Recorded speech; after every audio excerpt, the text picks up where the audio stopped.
With the benefit of hindsight, the way the Dodgers' final game of spring training ended was more symbolic than anyone thought at the time.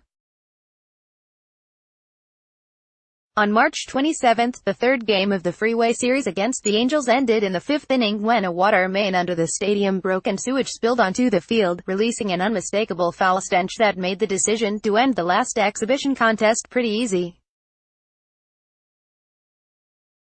And yet, that result was probably preferable to what happened at Dodger Stadium this weekend. The Cincinnati Reds headed to the West Coast for a four-game series with the Dodgers. With only 10 wins in 37 contests, they had the worst record in the National League, 3.5 games clear of the closest competitor. Shohei Ohtani made Sunday in his start Sunday, but the Reds won all four games at Dodger Stadium, outscoring Los Angeles 20-9 in those victories. Even with the Dodgers' lackluster play of late, that was a rather stunning result. The Reds needed 22 games to collect their first 4 wins of the season, and then they picked up 4 in 4 days in the shadow of Hollywood. Think about this, even after the Reds' starting pitchers limited the Dodgers to 5 runs in 20 innings, a 2.25 ERA, Cincy's starters still have the worst collective ERA in the NL, at 5.08. Before the sewage-stopped game against the Angels, manager Dave Roberts was asked about his team's mentality entering the season. "It's to do whatever we can to win the World Series. But it's a fresh start, it's a new season." There wasn't anything fresh about the way that contest ended, and the 2018 season has continued on the same path. The Dodgers are 16-24, a .400 winning percentage. They're 8 games behind the Diamondbacks, in 4th place in the NL West. Of the 15 teams in the National League, only 2 have fewer wins than the Dodgers, and one of those teams is the Reds, the club that just thumped LA. In LA, as the Los Angeles Times pointed out, that 16-24 mark is the Dodgers' worst 40-game start since 1958. "I think that we are a good team," Roberts told reporters after the sweep. "We haven't played like one consistently. But I think that's a fair point. You are what your record is, so it's up to us to prove otherwise." So, how did the team that made it all the way to Game 7 of the 2017 World Series get to the point where we're having worst record since? Conversations, injuries have played a big role. Third baseman Justin Turner hasn't played yet this season, out with a wrist broken thanks to a fastball in spring training. He's expected back this week, though. Corey Seager is out for the year with Tommy John surgery, an unusual injury for a shortstop. Starter Rich Hill has made just 4 starts and has a 7.11 ERA.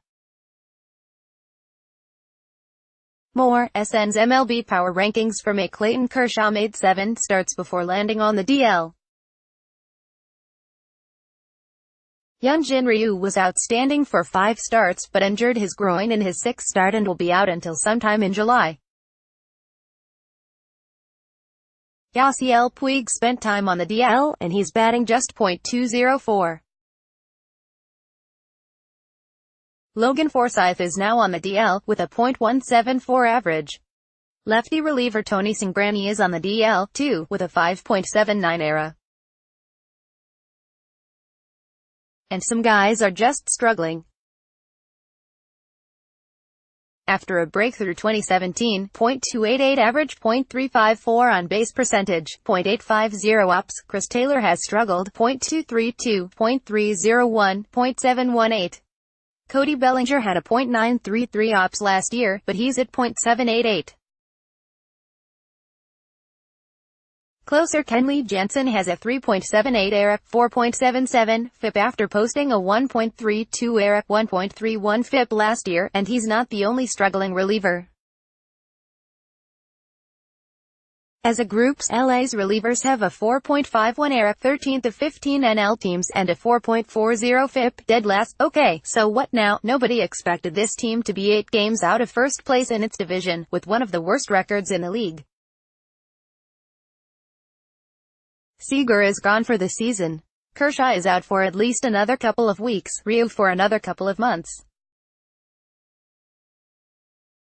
Hill left his most recent start with a blister, a problem that's plagued him for years. They'd like to hope that getting swept by the Reds at home would be the low point, but injuries are still a very real thing. The season is far from over, though. It's mid-May. Last year the Dodgers went 41-10 in June and July. Even going 31-20 would get them back in the playoff race, for either the division or the wild card. As they tried to avoid the luxury tax, the Dodgers were not aggressive in the offseason, as many have pointed out, but this isn't a front office that's going to let the season drift away.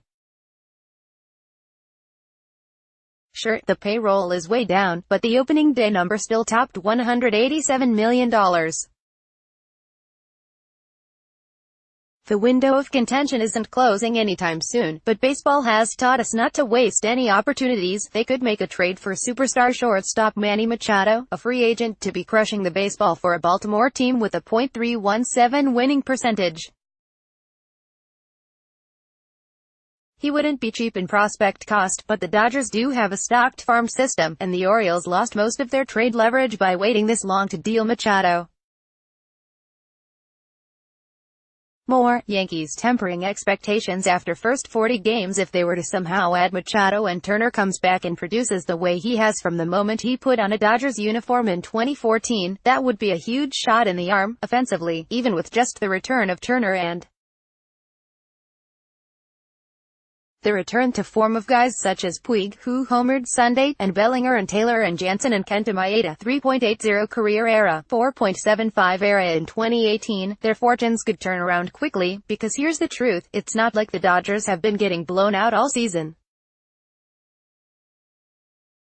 11 of their losses are by 1 or 2 runs, and only 4 of the 23 losses were by 5 or more. They've only allowed 1 more run than they've scored this season. Are they going to catch the Diamondbacks? That will be difficult. Arizona has a very good team, even after stumbling at home against the Nationals this weekend, and it won't be easy for the Dodgers to get to the 95 or so wins it will take to win the division after their start. But can they get to the 87 to 89 wins it will take to get a wild card spot? Yep, that's possible. They just need a fresh start.